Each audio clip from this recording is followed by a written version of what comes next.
রাইসা ছিল ৮ বছরের একটি মিষ্টি মেয়ে। সে খুব বই পড়তে ভালোবাসত। তার সবচেয়ে কাছের বন্ধু ছিল একটি কিউট ছোট কুকুর, নাম বাবু। বাবু সবসময় রাইসার সাথে সাথে ঘুরত। একদিন রাইসা গ্রামের ছোট লাইব্রেরিতে গেল। সেখানে গিয়ে সে দেখল সবাই একটু চিন্তিত। রাইসা জিজ্ঞেস করল, কি হয়েছে? I hope everything will be okay. We'll see.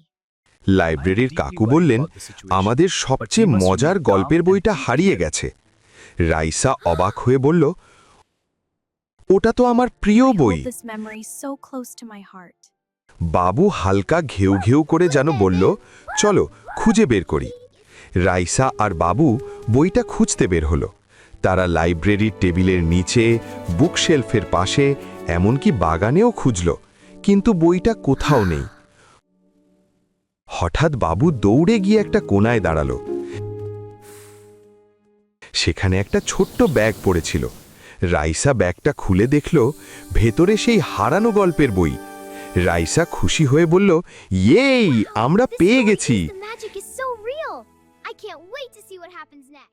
ঠিক তখনই একটি ছোট্ট ছেলে দৌড়ে এলো।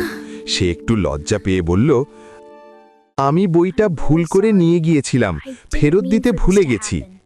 Please forgive me.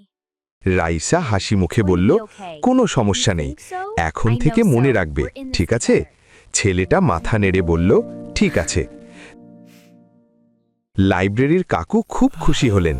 তিনি বললেন, ধন্যবাদ রাইসা আর বাবু। রাইসা আর বাবু হাসতে হাসতে বাড়ি ফিরল।